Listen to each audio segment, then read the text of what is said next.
National Federation of the Blind, Early Explorers. My cane helps me to get around. Having a cane makes me feel more confident. My cane is my independence. My cane helps me not to trip on curbs, trip on other things, or fall down the stairs. It feels what's in front of me so I don't have to bump into it. It helps me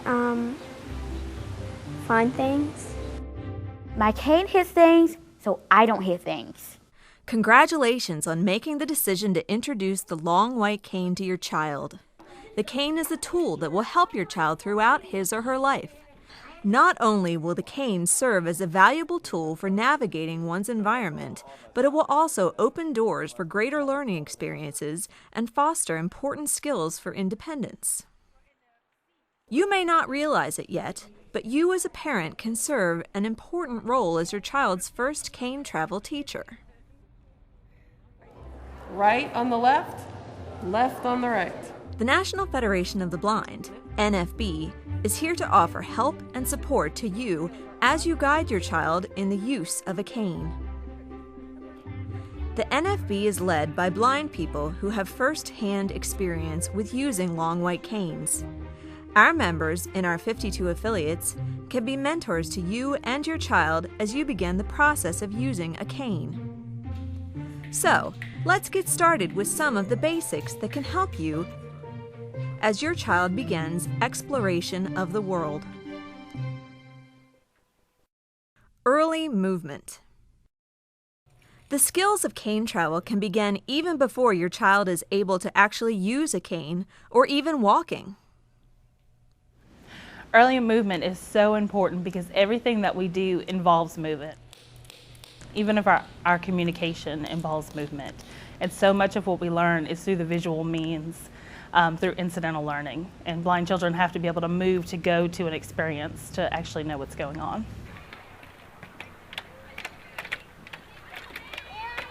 Parents can actually do so many things to help with early movement.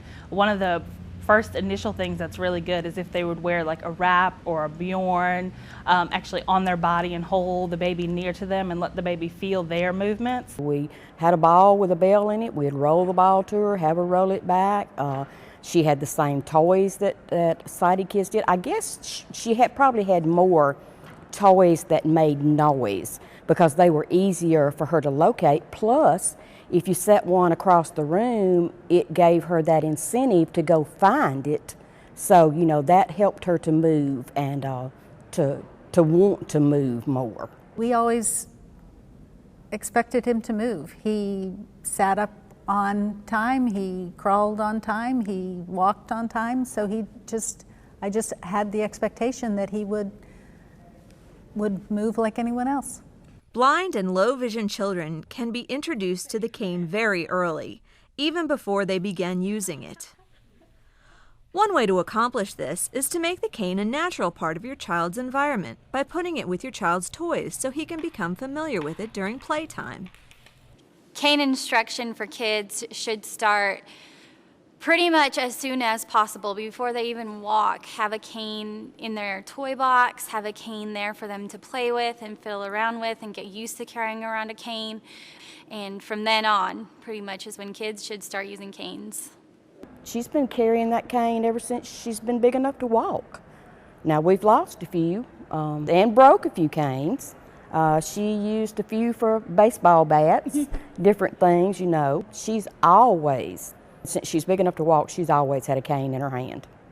Push toys are a really good tool for young blind children to use, even kids with low vision, like those little ball popper machines or the pretend vacuum cleaners or a little shopping cart. It's an easy way to get them used to using something like a cane. Just like a cane is out in front of a child, a push toy can be used out in front of the child, can help them explore their environment through play. Play is really important for children. Play is a child's work, basically, and it's really important for development, and it really encourages that exploration in a fun way, rather than the cane, for example, is a good tool, but having both together with a child is great because it helps them have something that they can use to explore their environment and helps them to not be inhibited because they have that device in front of them that's giving them feedback. If the cane is there in their environment, then they're more likely to pick it up and start playing with it and start doing some of that experimental play early on and developing some of those early problem-solving skills, early cane technique skills, like learning how to tap the cane, learning how to move the cane, seeing how the cane gives them different feedback when it's on different surfaces. Those are all really good things that that children can start to learn from an early age if the cane is part of their environment. And it helps them in developing their coordination and balance. For example, a lot of children who use pre-cane devices that are, like for example, the walker type contraptions, they don't develop the appropriate gait because they're carrying this clunky item around with them, whereas a cane allows a child to walk more naturally and to develop in a natural way with their legs moving appropriately, their arms moving appropriately. The cane's just an extra appendage that's out in front of them, letting them know what's ahead of them. Parents, as the first cane travel teachers. I believe that it's important for a parent to use a cane with their child so that they can role model for that child how to properly hold the cane, how to use the cane, and also the child feels that, hey, I'm not by myself. My mommy or my daddy has a cane also, so this is a lot more fun for me. The parent will put his or her hand over the top of the child's hand while the child is holding onto the cane, and they will show them how to move their cane side to side, showing them how to get information so far as what's in front of them, show them how to tap the cane to get information, such as if they're touching carpet or if they're touching tile, and they're usually walking with the child as they move their cane side to side. It's just fine, and it's perfectly acceptable and a good idea to have everybody in the family have a cane. Have them get used to being around it and to show them that it's not something that makes them odd or strange, but it's simply a tool to help them be able to travel. Parents who may be interested in getting a cane for themselves to use as a teaching cane can contact their local NFB chapters or the National Federation of the Blind's Independence Market by calling 410-659-9314, extension 2216, to purchase an inexpensive, adult-sized cane. Blind mentors. Your child can gain lots of feedback and tips about cane use by simply spending time with a competent blind role model. The blind adult can mentor your child, demonstrate the cane techniques that have been most effective, and share experiences about cane travel. We found out Emily was blind, and I had never known a blind person in my life. And I didn't know where to find other blind people, but we knew what we wanted for Emily. We knew the lifestyle we wanted for Emily. We knew what we wanted her capable of doing. So we met people.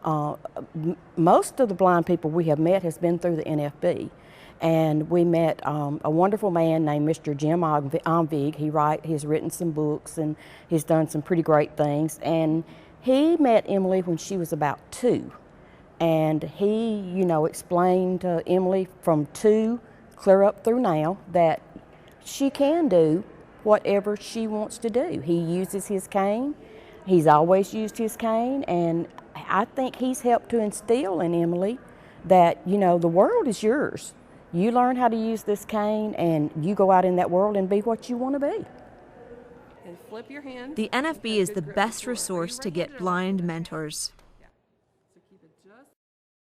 Selecting the best cane. So I have 2 canes here, and I want to make sure that these are the right heights for you guys. And I want you to hold these up in front of you and tell me where they come to on you. Like, put your hand on the top and tell me where it hits you on This one goes to here, and this one goes to here. This one, we want to make sure that the cane comes somewhere between either their chin and the bridge of their nose. So we're going to go with the taller one, okay? The reason that the long white cane is so important is, number one, it's really lightweight, and that's really important for kids too, is to not have a heavy cane that's going to be cumbersome to them. They want to get out there and explore. And another thing I love the long white cane for is it does give kids the chance to be more exploratory, to run, to skip, to do all those things that kids like to do because it's long. It's a lot longer than other canes, and it gives them lots of space to react to things, to feel feel what's going on around their surroundings. It gives them a lot more opportunity to explore. If you have a triangle, a right triangle, and so you have two sides that are at right angles to each other, so this is your person and this is your floor and your cane is your hypotenuse. If you want the distance from what you hit to the person to be longer, then your hypotenuse has to be longer. So that's why a longer cane, you can walk faster. It gives you more time before you hit something. And so I find that when Lindsay uses a shorter cane, it naturally goes closer to her body and she walks slower. So she's hesitant because she knows that even after she hits something with her cane, she's going to hit it in a short amount of time. If she has a long cane, she finds something with her cane, she's still got a couple steps before she gets there to react to it. The metal tip is important because it gives good auditory cues, it gives good sound cues. A lot of times blind people use echolocation to get information, so if you have a metal tip, it creates a good echo. Also, the metal tip helps you to pick up on textures a lot easier than if you had a nylon or one of those plastic tips. A child should use a straight cane because with a straight cane, you get better information. When a child uses a folding cane, it's a lot heavier and you don't get the same type of feedback as you would with a straight rigid cane. Blind adults look back. I'm really grateful that I learned how to use the cane at the age of 4 rather than 14, because it was so much easier for me to accept my blindness and the fact that I would be different, and the cane became a part of me. Even though sometimes it symbolized being different, it was never something, using the cane was never something that caused me anxiety. I do wish that I had been introduced to the cane earlier because, again, it would have helped psychologically in terms of my admitting that I was in fact or am in fact blind. That would have helped significantly. Also, just from a safety standpoint, being able to travel places and not have to worry about if someone was with me or who could guide me from place to place or who could help me in these unfamiliar situations. Comments from experienced parents.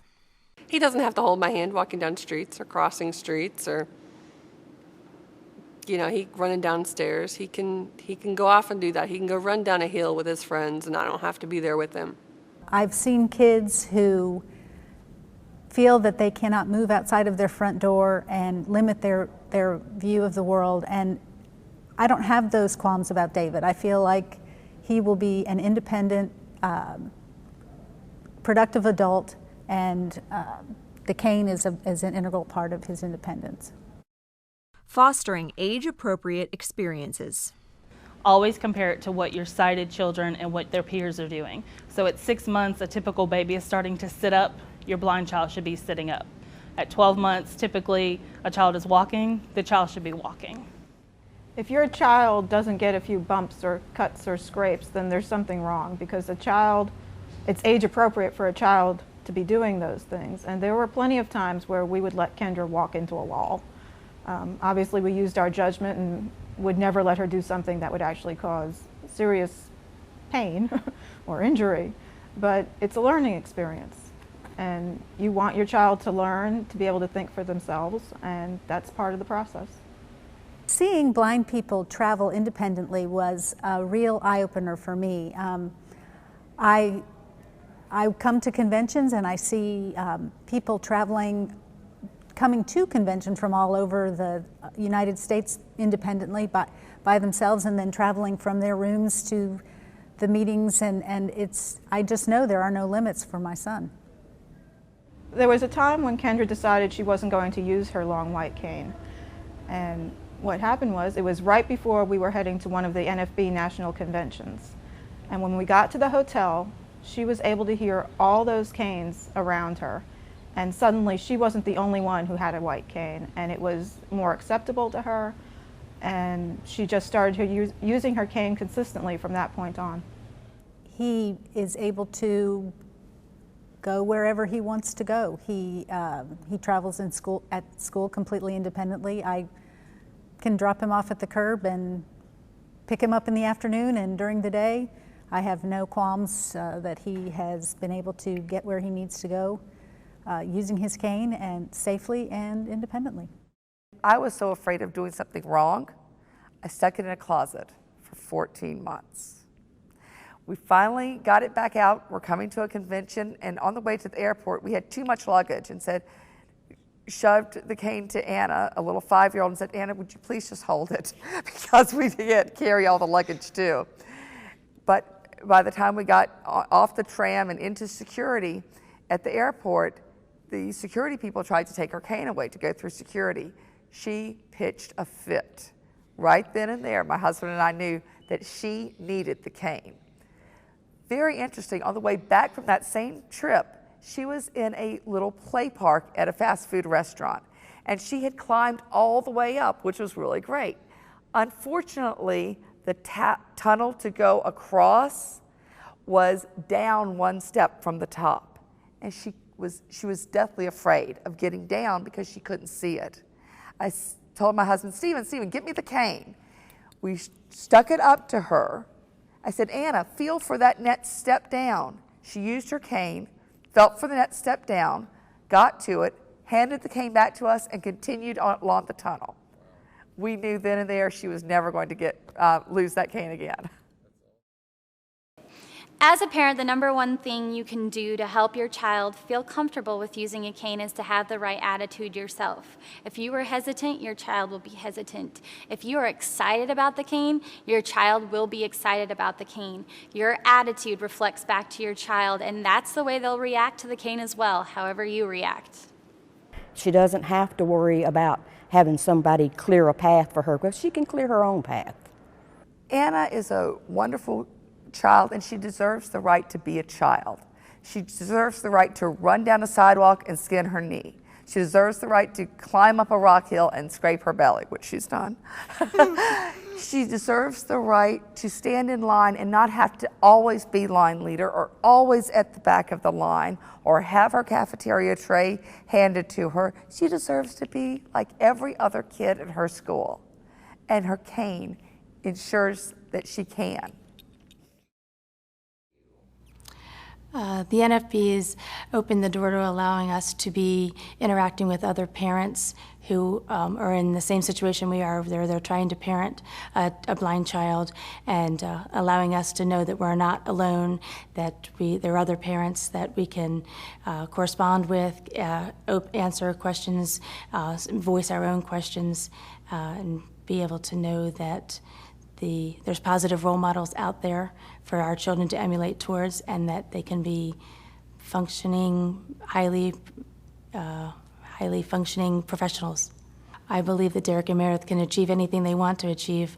We just have to open the doors for them. And through the NFB, they can see multiple professions, they can see all different possibilities, and then we can all just strive for them and reach them. The long white cane truly can be a valuable tool of independence for your child. It is nothing of which you should be embarrassed or afraid. We hope this video will help you with some of the basics as you and your child begin to find the value of this tool.